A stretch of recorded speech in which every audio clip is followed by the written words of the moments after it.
Hello, everyone. Um, Welcome to this week's training video. I apologize if you can hear a little dog rustling around in the background. Um, Today, we're talking about sleeping, getting your dog to sleep through the night, how to kind of look at the problem and approach it. We had that problem, as I'll tell you about in a minute, with our little guy Pancake. And there's nothing like not being able to get a full night's sleep to motivate you to do some training. So I'll tell you a little bit about how it might help you to think about and approach this problem in general, and then give you an example with our little guy. All right, let me get to our slides. And as always, if you have questions during the broadcast live, go ahead and comment under the video wherever you're watching it. And if you're watching this as a recording, same thing. I'll get an alert if you ask a question or comment later on. Okay, so sleep training, getting your dog to sleep through the night. So who did I have in mind when I was putting this together? If you got a dog who wakes you up in the middle of the night barking, maybe just won't settle down or keeps getting up during the night, or maybe they can sleep fine through the night, but they don't sleep fine for the night where you want them to be sleeping. So their sleeping situation isn't ideal for you. So these kind of situations, I'm hoping that the content here will be helpful to you. All right. Big picture, we're going to first talk about health or medical issues that you should talk to your vet about if your dog has trouble sleeping through the night. Then about how your dog's daily routine might affect sleep. And then finally, what kind of training plan you might come up with if you need one to get the dream sleep that you're hoping for. Okay, so very first thing, if your dog is not sleeping through the night, it's time for a full vet workup. Now, this is especially true if there's been a sudden change, like your dog was sleeping fine through the night and now isn't. But even if it hasn't had a sudden onset, I'd still recommend going in, getting your dog looked at. Now, why is this? There are lots of physical and medical issues that can affect sleep in dogs. Senior dogs can have cognitive disorders that disrupt their sleep. Anything that could cause pain, and that covers a whole lot of different illnesses. Injuries and disorders could also affect sleep. And just for those of you who like to nerd out a little bit on this stuff, there's a recent review article on sleep disorders in dogs there I have cited at the bottom. So make sure to get your dog checked out by your vet first. If you go to the vet and they do the workup, everything is totally fine. Next, it's time to move on to looking at your dog's routine. Now, maybe your vet will find something, and maybe that will be the answer to your problem. But if not, we're going to look at your dog's routine. Now, what parts of your dog's routine is it worth looking at? I can't tell you. There are just so many variables that could be important, but I've listed some here that could be worth looking at.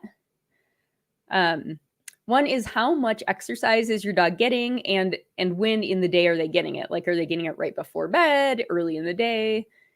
That might matter to your dog's quality of sleep.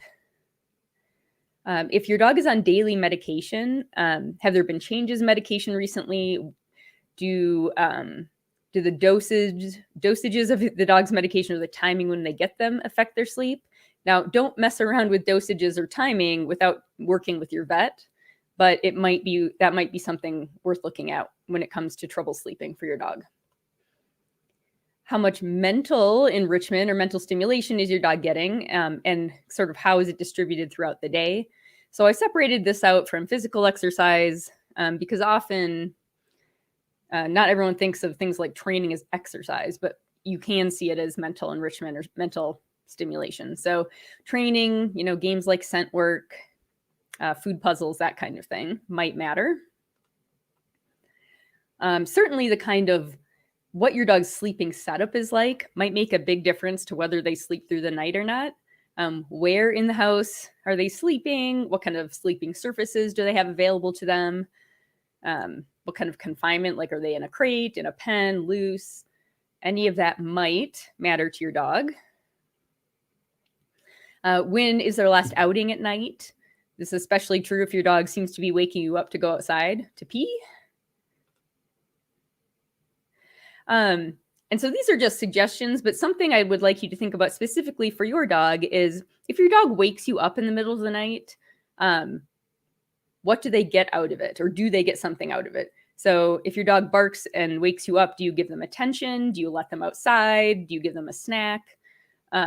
Whatever it is that it seems like they might be getting out of waking you up, that could be reinforcing the behavior of waking you up, and therefore might be something that you can provide in greater quantity before bedtime, might decrease their motivation to wake you up in the first place. Now, of course, if they're waking you up, without, maybe due to a physical issue or something, and it's not anything you're providing, that this won't matter. But assuming that you've got a healthy dog, you've done the vet check, there's a good chance that probably you or someone in the house is reinforcing this waking up behavior, the barking or whatever. So think about what that is. And then is there some way to provide for that need or that desire before bedtime, a little more than you are now? Okay, so it's hard to know. You can guess, but there are so many factors that could be affecting your dog's sleep and whether or not they're waking up in the night. You'll probably need to do a little detective work. So make a list of potential factors in their daily routine, similar to what we just talked about, that you think could potentially be affecting whether they wake up at night or wake you up.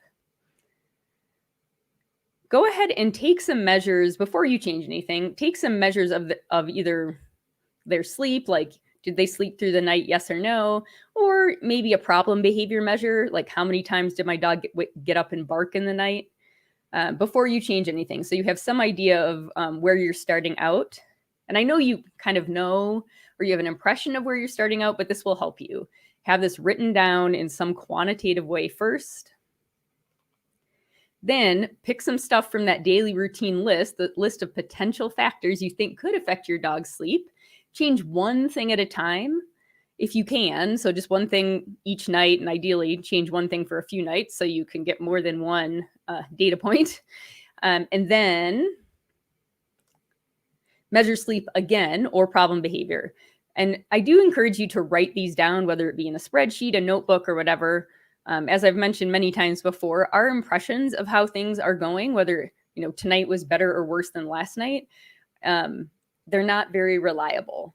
So better to have some kind of quantitative measure, even if it's a yes or no, slept through the night, yes or no, or number of barking episodes or something. That's just going to help you draw more reliable conclusions from the information you're gathering. Okay, so you've done your health check, your vet check. Vet says your dog's fine. Now you've gone through your dog's daily routine. You've tried to change several different things. And maybe you have found some things that matter. Maybe you didn't. A lot of times with these first two interventions, either something with your dog's health or with their daily routine, like more exercise or going out, having your last outing of the day be a bit later, one or both of these might be enough to solve your problem. So if it is, that's great. But say you've done both of these and you may or may not have found some ways to make improvements by changing your dog's routine, but you're still not where you want to be. That's when you're going to start also looking at a training plan. All right, so how are we going to make this training plan for sleeping? The first thing I want you to ask yourself is, in what situation can my dog and will my dog sleep through the night quietly right now? So even if I have to bend over backwards to make this happen, what situation gets both of us a full night's sleep? Now, if the answer is there is no way that my dog will sleep through the night, I'd recommend doing a little bit more experimentation with sleep setups and daily routine. Ideally working with your trainer, they should be able to help you come up with more ideas for this. Maybe talk to your vet about whether there's anything medical or pharmaceutical that could help your dog sleep through the night It may be, say, related to anxiety or noise sensitivity or something, but find a way. There is going to be some way, most likely, your dog can sleep through the night. Once you know what your starting point is, what the situation is that will allow your dog to sleep through the night, then think about, what do I want at the end of training? So where do I want my dog to sleep? Where am I going to be relative to them? Sort of your goal for their sleeping. And then once you've got those two things, basically your starting point and your ending point, write down as many intermediate steps between those two things as you can think of. It's possible you won't need all of the intermediate steps, or you might need more or different in between steps than you write down in the beginning. But it can be really helpful to kind of get your mind thinking about these things so that you can troubleshoot as you move through your training a little more easily, especially when you're sleep deprived. You're not at your best in terms of problem solving. So see if you can do some of this ahead of time. Now, when it comes to that second point on the last slide, what do you want at the end of the training, end of your sleep training? I'd recommend trying to have your goals be a little bit flexible, like have a few different versions of what is acceptable to you with your dog sleeping. So for instance, if you say, we really want our dog to sleep downstairs in their crate, would it be potentially acceptable to have the dog sleep in their crate in your bedroom or in another family member's bedroom? A lot of dogs will do better if they're not so far separated physically from other family members. Or say you're like, I really want my dog to sleep in their crate, but maybe your dog doesn't love their crate. How about a pen instead? So something that's still some degree of confinement, but gives them some more space. So another way to, and this will could make life easier for you as you work through this training, when you can be a little bit flexible with your end goals. Or maybe you would, pay good money to have your dog sleep until 8 a.m. But maybe 7 a.m. is more realistic. Or how about, well, my dog always has to pee at 7 or 6, whatever. Am I okay if I have to take him out sometimes to pee and then go back to bed for a couple hours? All right, so those are our three big sort of intervention categories: health and medical, routine, and then training. I wanted to walk you through an example with our problem child Pancake, who we love dearly, but if you've been following our weekly videos, you may have noticed that he provides a lot of material for training videos, let's just say. All right, so Pancake's example. So where did we start out? Why did we need to do this with Pancake? Well, early on this year, Pancake was spending most of his time, including the nights when he was supposed to be sleeping, in his safe zone, which was a large pen in our kitchen. And he would bark on and off throughout the night and wake everyone up in the house.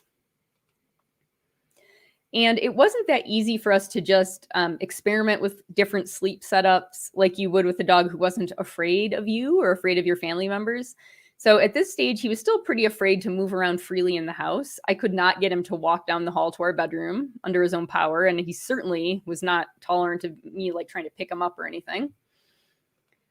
He was afraid of my husband, who of course would be in the bedroom as well at nighttime. He wasn't house trained, so our options for leaving him loose were less than ideal because, if we let him loose, he'd probably pee everywhere. And even if we could get him into our bedroom, we had this other complication. Let me get rid of that logo. Where one of our dogs, Jasper, his special place at night is on our bed. He's the only one of our dogs who sleeps on our bed. And he will guard the bed from other dogs if they try to encroach on his territory. So that was just another consideration when we thought about, eventually potentially having Pancake sleep in the bedroom with us. So we were lucky to already be working with a wonderful veterinarian who was able to a pretty thorough workup. He had to be sedated, of course, for any kind of handling at the vet, but he had a workup, physical exam, blood work, and other than some bad teeth, which we had removed, he had a dental. There was nothing else physically wrong with him that the vet could find. So that means we start to look at his routine then. And I had to choose what I was going to measure, what I was going to pay attention to. And I started kind of broad and narrowed down after a while, because you don't want to collect all data on everything forever. It's a lot of work. So one thing I looked at was how much enrichment he was getting during the day. And that was stuff like scent work or food toys or training. At this stage, early this year with us, he was still too afraid to go out on walks. So that kind of physical exercise or enrichment wasn't an option. So I was looking at indoor sort of mental stimulation. We also looked at his nighttime medications, like what time he was getting those relative to bed, going to bed. And then we did mess around with dosages of a couple of them in consultation with our veterinarian to see if there was any adjustment there we could make that would make our nights a little less eventful. I experimented with different numbers of like food toys and chews in his pen or crate to see if, well, okay, even if he's not sleepy, if I can just give him something to do, will he, eventually tire out and go to sleep? Also experimented with my sleeping location relative to Pancake's sleeping location. And a big part of this is because I was pretty sure that the thing that was reinforcing Pancake's barking at night is that it brought me to him. Because I didn't want him to just keep barking and keep everyone else up in the house. So even though it would have been better potentially from a behavioral standpoint to not give him attention when he was barking, he was pretty persistent, and I just couldn't let him just keep barking and no one would get any sleep in the house. So and he would stop barking if I came to him. So I thought, okay, well, me being closer to him might make a difference here. So that was one big routine or sleeping setup factor that we experimented with. He has a little heated bed. So I tried, making sure I had that turned on to see if that made any difference from when I forgot to turn it on. And also degree of confinement. So crate, pen, open pen with limited access to another area with potty pads. We tried a few different versions of confinement. All right, so what was correlated with barking? So I had a spreadsheet. Those of you who've been following this know I like spreadsheets. And every night I would write down what happened for all those different variables I just described. And I would also note how many episodes of barking we had that night. I first looked at enrichment, the total number of minutes of activity he had either in training or with food toys or scent work. I looked at morning, night, and total for the whole day. I was kind of expecting nighttime enrichment to matter more because it was closer to bedtime, but it didn't. Total enrichment throughout the day was what was most negatively correlated with barking. So the more sort of mental stimulation he got during the day, the more quiet he was overnight, the better was his sleep. We looked at that PM medication, the nighttime medication doses and timing. And even though it seemed like it should have mattered, it did not. It didn't consistently make a difference. And this is why it's so important to write this stuff down. I had tried a couple of tweaks and I thought it made a difference. I'm like, oh, I think it really matters. But after I tracked it for many days, over a week or two, I could see it didn't consistently make a difference to his sleep. I experimented between 0 and 3 different food toys or chews in the pen or crate with him. Did not make a difference to his sleeping or to how much barking he did at night. And then I looked at sleeping setup. I looked at my location relative to where Pancake was sleeping, how confined he was, and whether or not he had his little heated bed. My location mattered a lot. If I was next to him, he was much less likely to bark at all. And if I was in a different room, he was very likely to bark in the middle of the night. Confinement also mattered a lot. And interestingly, it mattered in combat sort of its effect on his sleep varied as sort of an interaction effect with my location. So if I was right next to him, it didn't matter that much if he was very confined or not very confined. But if I were in a different room, like he couldn't get to me, then confinement was a problem. So if I were far from him and he wasn't free to move around, then there was more barking. And finally, his little heated bed also did matter. The nights that I forgot, or I turned it on early and then the timer sort of ran out in the middle of the night, because it's one of these little heated beds for dogs that you set a timer and it turns off after that a certain number of hours. So if that turned off in the middle of the night, we actually saw some barking pop out around the time the bed would have turned off. So that was an easy one, at least one easy one to fix. All right, so we had these factors that were correlated with his barking or lack of barking and actually sleeping through the night. We wanted more of that because we were all very tired. So it was time to look at our training plan and do whatever we needed to do to start getting a good night's sleep again. So if you remember the way I suggested thinking about your training plan, and most people, you'll really do best working with a trainer on this. DIY is always a little risky. Someone who does this for a living is more likely to be able to walk you through this successfully. So I said you should start out thinking about, well, what can my dog do right now? In what situation will he sleep through the night? And then what do I want at the end of the training? And then what steps might I need to get from here to there? So with Pancake, when I asked, how can my dog sleep through the night right now? This is how my dog could sleep through the night. So I had to sleep on the floor with my head right next to his pen. So where this white baby gate is, you can kind of see an X pen behind it. That X pen was his safe zone, like the pen that he spent most of his time in during this early part of his time with us here up at this house. And I would have the X pen abut the baby gate, so it was right next to it. And then I actually didn't end up using this cot. I slept on the floor with my head right next to the baby gate. And when I slept there, I actually got to sleep through the night. Pancake did not bark, and it was glorious after having many nights of not good sleep. But obviously, this isn't where I want to end up, right? This isn't particularly sustainable. So our starting point, where could Pancake sleep through the night? It was in his kitchen pen with me on the floor right next to the pen. Now, where did I want to get at the end of training? I was willing to not be too picky, but I did want to sleep in my own bed, which I feel like is reasonable.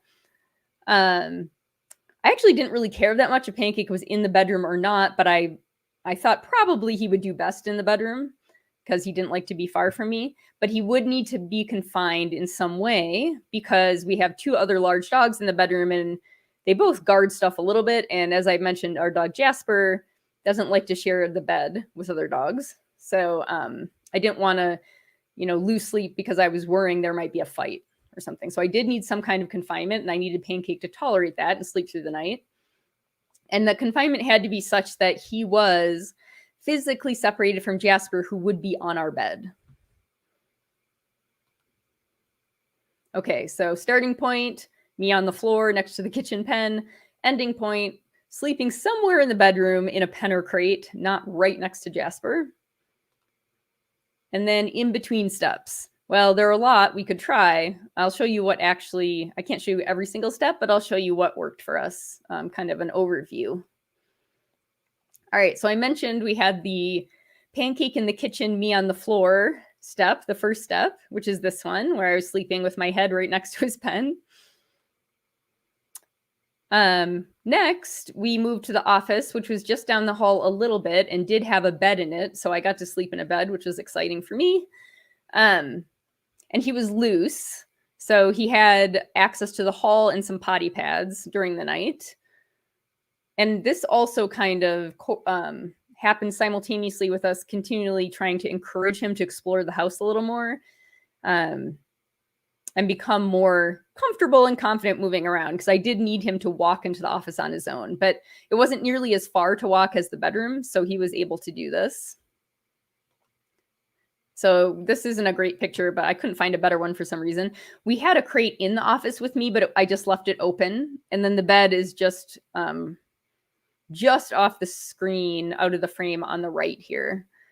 So he could be pretty close to me. He could go down the hall. And that also worked pretty well. He slept through the night well there.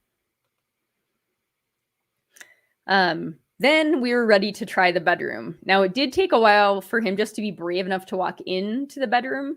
And early on, I would go in there. I would reward him. I would give him treats wherever he was willing to walk, whatever degree of into the bedroom he was willing to walk. And for some time, that was the hall. It wasn't even in the bedroom. And I also had to arrange it so my husband wasn't in there in the beginning. So I would have to get him into the bedroom first before my husband would come to bed. And he had to be contained in the bedroom because Jasper was in there and I wasn't sure if there might be fights overnight. So we went with a crate to start. And this is how that looked in the beginning. So we were in a new room and a high degree of confinement. He was in the crate.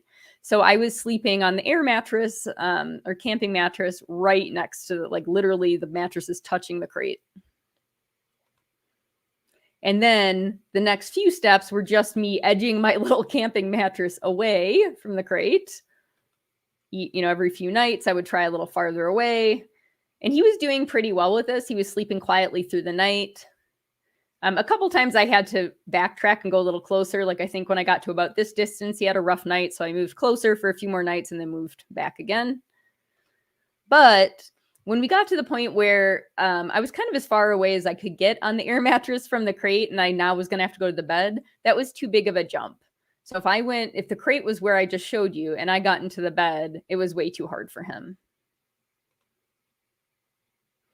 So we decided to try a slightly different setup. I wanted to put the crate closer to the bed so it was easier for Pancake, but having the crate closer to the bed was also harder for Jasper, who is our bed guarder. So I needed to make sure I at least had some kind of other physical separation between the bed and the crate so that there wasn't a lot of growling and I wasn't stressed out about the dogs giving each other the evil eye all night, which also probably wouldn't do much for sleep. So what we ended up doing here is here's Pancake's crate and I put it right against my side of the bed. But then I also put this fencing in. So Jasper usually sleeps at the foot of the bed on my side, of course. But this gate, this fence extends, I don't know, a foot or something higher than the bed. So it gave a nice little separation, a little barrier. And I could put a blanket over that too if I needed to have the visual barrier as well.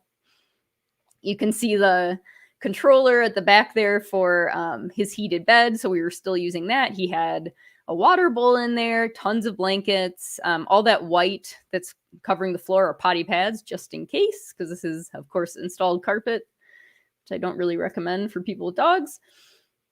And then eventually this is what we came to. I moved his crate slowly over time, the crate and the pen a little bit away from the bed so I could actually, walk on my side of the bed, and also gave a little more separation from Jasper there. And this is essentially where we've ended up with something that looks basically like this. Pancake can sleep happily through the night now, pretty reliably, rarely wakes up in the middle of the night. He has everything he needs in here.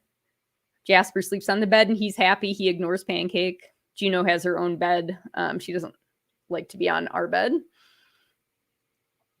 So we had to go through all three of these steps to get to the point where we could all sleep peacefully in an acceptable arrangement for us. All right, so if you have any questions, please go ahead and comment underneath the video. I hope that your journey to having a more peaceful night's sleep with your dogs is not as long as ours was. Ours took several weeks. But even with a pretty difficult case like Pancake, who had a lot of barriers between sort of where he started out and where we wanted him to be at the end, it was possible. We just had to find a way to break it up into small enough steps where he could do it each step of the way. And when you're really tired and sleep deprived, getting a good night's sleep, even if you have to be on a camping mattress next to the dog's pen, still feels fantastic. So there is that as well. So our setup now, here, let me go back. I do really I want to put in a plug for, if you have a small dog or a dog who doesn't have a super thick coat, especially if you live in a climate that has cooler weather, I love the heated beds. Pancake definitely gets kind of into a blissed out stupor when he has his heated bed on. So if you've got something like that and you can try it, you can get small ones for not very much money, and it might be worth giving that a try. Other things you can try, which we also tried without a ton of effect, but sometimes could work, are things like making the room darker, getting like blackout blinds, having a white noise machine, especially if you've got a dog who wakes up because of noises. Something to kind of cover up some of that noise can also be super helpful. And sometimes you'll have to experiment a little bit with what kind of setup makes your dog most comfortable. Pay attention to what they choose during the day, what kind of surfaces they choose to rest on. That might give you a hint of where to start. Okay, everybody. I do not see any questions about sleeping. Maybe if you had trouble sleeping last night, you're taking a nap right now. Please let us know if this was helpful or not. Shoot us an email or comment on the video if you have any questions. I know that this is a really, really difficult problem, mostly because at least in part because being sleep deprived makes you feel terrible and have a hard time thinking logically and coming up with a plan. So if there's something we can do to help, or, we could refer you to someone who can help you, we definitely would like to do that. So shoot us an email, comment under the video. And otherwise, if there are no questions, I will see you guys next week. Topic to be determined still.